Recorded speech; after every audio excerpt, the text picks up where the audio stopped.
Olá, igreja, Pastor Mário. Vamos fazer a reflexão da noite? Vou convidar você a fazer a leitura bíblica no Evangelho de Lucas, capítulo 6, do versículo 6 ao versículo 11. Vou repetir. Evangelho de Lucas, capítulo 6, do verso 6 ao verso 11. Evangelho segundo Lucas, capítulo 6, do verso 6 ao versículo 11, diz assim a palavra do Senhor. Sucedeu que, em outro sábado, entrou ele na sinagoga e ensinava. Ora, achava-se ali um homem cuja mão direita estava ressequida. Os escribas e os fariseus observaram-no, procurando ver se ele faria uma cura no sábado, a fim de acharem de que o acusar. Mas ele, conhecendo-lhes os pensamentos, disse ao homem da mão ressequida: Levanta-te e vem para o meio. E ele, levantando-se, permaneceu de pé. Então disse Jesus a eles: Que vos parece? É lícito no sábado fazer o bem ou o mal? Salvar a vida ou deixá-la perecer? E, fitando todos ao redor, disse ao homem: Estende a mão. E ele assim o fez, e a mão lhe foi restaurada. Mas eles se encheram de furor e discutiam entre si quanto ao que fariam a Jesus. Vamos orar? Senhor, louvado seja o teu nome. Nós te damos graças, Deus, por mais um dia de vida.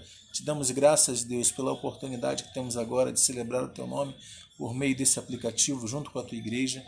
Te peço, por favor, Senhor, abençoa a tua igreja, guarda, renova as suas forças, dá um novo ânimo. Faz, Senhor, que nós possamos, nesses dias de isolamento social, possamos repensar, Senhor Pai, o nosso chamado, repensar, Senhor Pai, a nossa vida contigo, nos quebrantar perante Ti, Senhor Pai, nos edificarmos na Tua palavra, Senhor Pai, estarmos submissos totalmente a Ti, Senhor, e procurar, Senhor, Te atender e fazer a Tua vontade com todas as nossas forças. Nos dá um tempo de reflexão, mas também um tempo de fortalecimento no Teu Espírito Santo, na Tua palavra, em oração. Eu te peço, assim pela Tua casa, te peço pela minha vida e dos meus irmãos, em nome de Jesus Cristo que eu oro. Amém. Amém? Quero fazer uma reflexão com você hoje no seguinte tema: não seja religioso, um Jesus a ser imitado. Não seja um religioso, um Jesus a ser imitado. Então Jesus estava ali num dia de sábado, ensinando a palavra de Deus, e ali na sinagoga, junto com muitas pessoas e outros líderes religiosos. Jesus era um líder e haviam outros ali, existiam escribas e fariseus ali atentos e observando com atenção aquilo que Jesus ensinava e aquilo que Jesus fazia. Jesus estava ali então e entra em cena um homem com uma mão ressequida, a mão direita ressequida. Esse termo no grego ressequido vem de seco, de uma folha, um vegetal seco.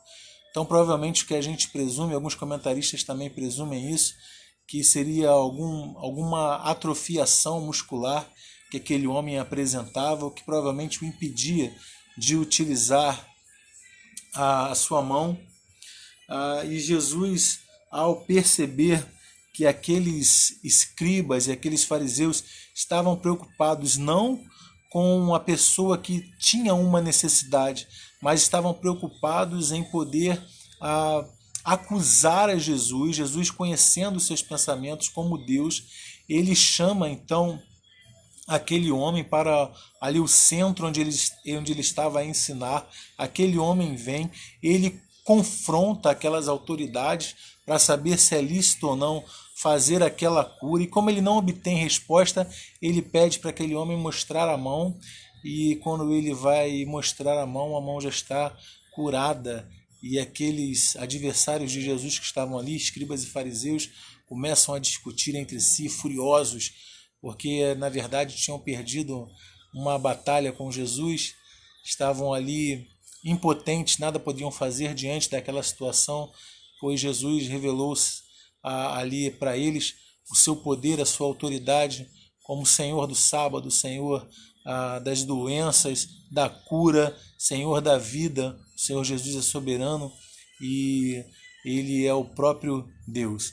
Mas eu quero fazer essa reflexão com você e me atentar em 3 partes principais.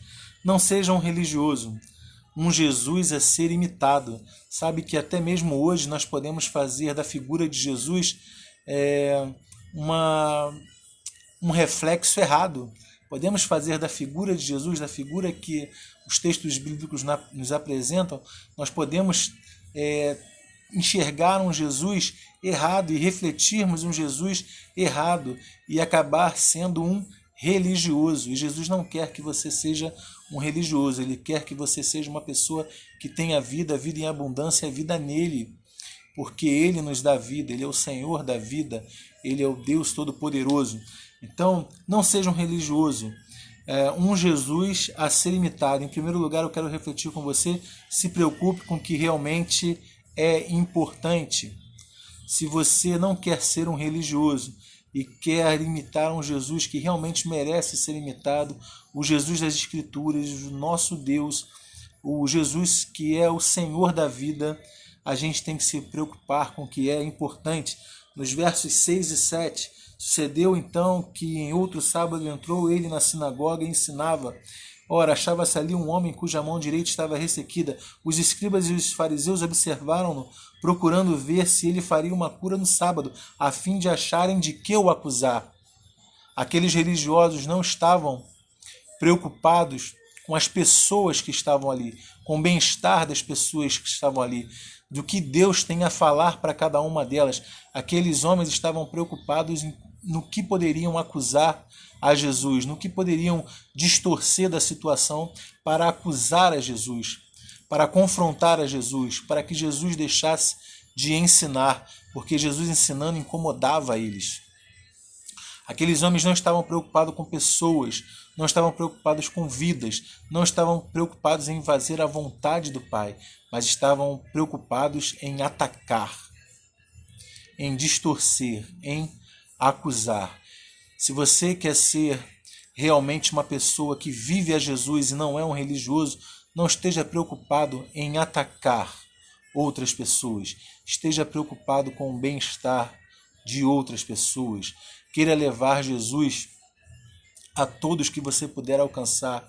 Um Jesus de paz, de amor, de cura, de transformação. Um Jesus que liberta, com palavras também que liberta, com a palavra de Deus. Em segundo lugar, não seja um religioso, um Jesus a ser imitado.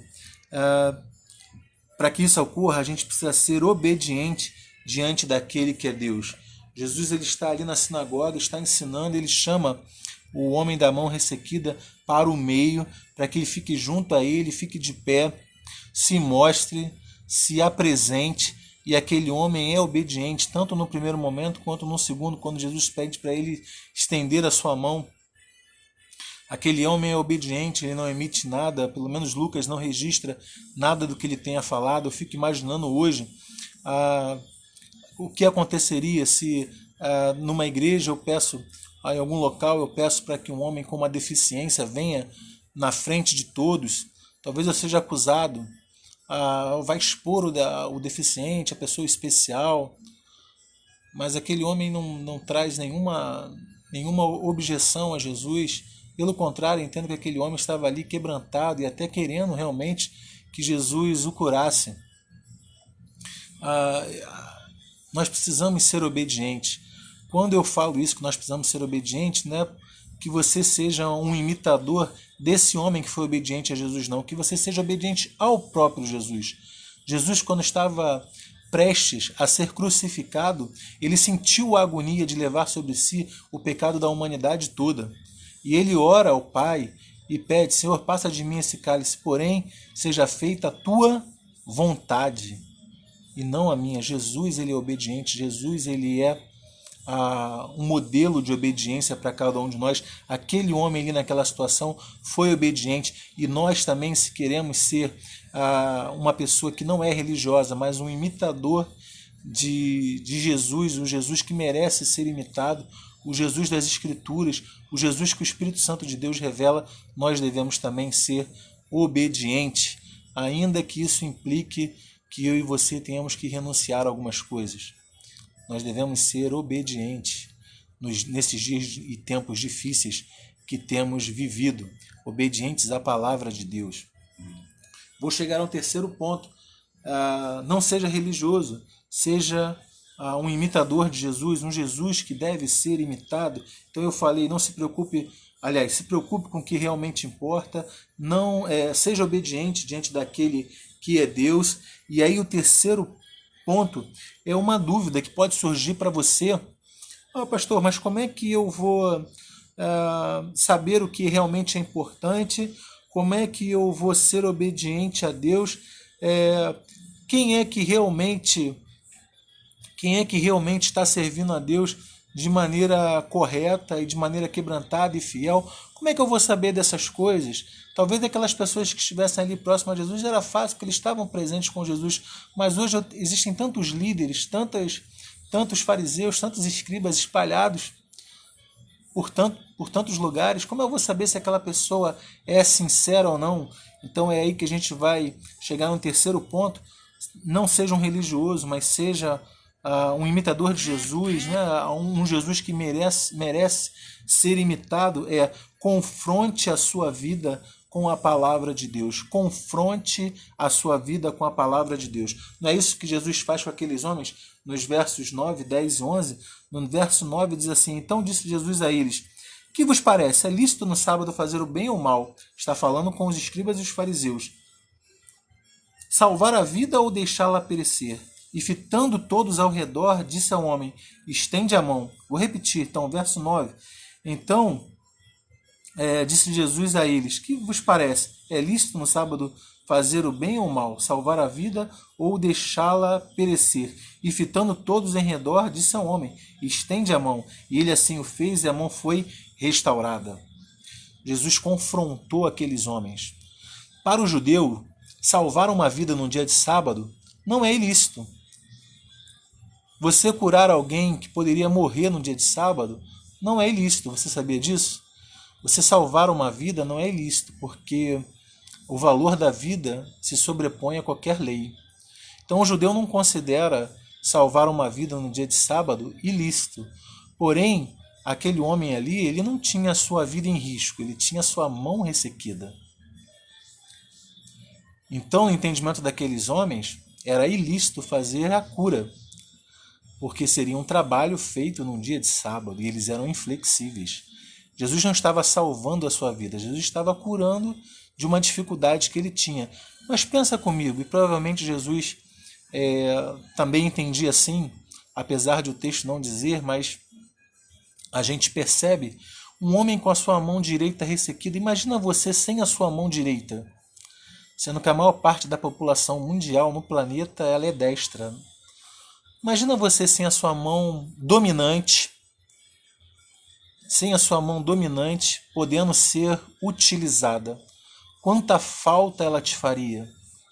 Aquele homem provavelmente devia ser muito prejudicado na sua vida financeira e econômica por não poder exercer talvez muitas atividades.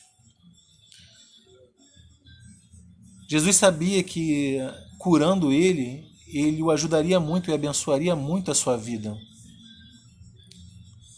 E isso era conceder vida, porque a saúde, a vida quando eu digo vida com plenitude, é o bem-estar no geral que a gente precisa ter, essa promoção da saúde, essa saúde, a vida, quando a gente está feliz, quando a gente está realizado, é porque a gente tem um bem-estar na maior parte do conjunto do nosso ser. Jesus sabia disso. E ele vai confrontar aqueles homens. É lícito eu curar agora? É lícito eu fazer o bem ao invés de fazer o mal? Aqueles homens poderiam se opor, poderiam expressar a sua opinião, mas eles não podiam, porque eles estavam esperando alguma coisa para Jesus escorregar. Era melhor que eles tivessem falado, mas eles não fizeram. Eles não exporam aquilo que estava dentro do coração deles. Eles foram confrontados por Jesus e não resistiram, não tiveram palavras para responder. E Jesus vai curar aquele homem. E aí ainda pior ficou para eles, porque Jesus agora tinha não só desafiado eles, mas tinha mostrado a ele que ele era o Deus da vida e eles não poderiam fazer nada. Se você quer saber realmente se alguma coisa realmente procede de Deus ou não, confronte com a palavra. Se até mesmo o seu interior tem dúvida do que você deve fazer, confronte com a palavra. Isso vai abençoar vidas? Isso vai fazer a vontade do Pai? Isso vai fazer a vontade do meu Senhor? Ou isso vai apenas satisfazer o meu desejo pessoal, as minhas ideias? Confronte, o confronto com a palavra de Deus, o confronto em oração é a melhor coisa. Deus, o nosso Salvador Jesus Cristo, não está preocupado com liturgia, com templo, se a gente está reunido no templo, quantos louvores a gente vai cantar, com formas de realizar um culto. Não está preocupado com rituais, se eu acordo e naquele momento que eu acordo até a hora de dormir, quantas vezes eu oro por dia. Ele não está preocupado com isso, com o nosso rito, ele está preocupado se nós temos um coração quebrantado diante dele e que busca fazer a vontade dele para abençoar pessoas, para salvar vidas, para expandir o seu reino. É com isso que ele está preocupado. Todas as vezes que você tiver dúvida sobre você mesmo, sobre qualquer outra pessoa, sobre qualquer situação, confronte com a palavra de Deus. Confronte. Jesus também confrontava as pessoas na sua época, os religiosos e outras pessoas em outros momentos. Jesus confrontava, porque o confronto com a palavra de Deus revela quem eu e você somos realmente. E se somos pessoas não religiosas, mas imitadoras de Cristo, vamos ter agora nesse momento uma grande alegria. Por se em mim e você, Jesus agora, através dessa palavra, operou alguma cura, modificou alguma coisa dentro de mim e de você que precisava ser mudada, nós estamos como aquele homem da mão ressequida, alegres porque fomos curados, e não como os fariseus que discutiam entre eles furiosos, cheios de arrogância, porque foram confrontados e vencidos pelo Senhor Jesus, não vencidos de uma maneira de força, de guerra, de tapa, não. Eles foram vencidos pela palavra de Deus, pela palavra de amor. E o amor vence tudo e a qualquer coisa. Não há nada que se imponha contra o verdadeiro amor. Né? Por isso Paulo fala lá aos Coríntios. Né? A esperança, a fé e o amor. Mas o mais importante é o amor. Beijo no seu coração.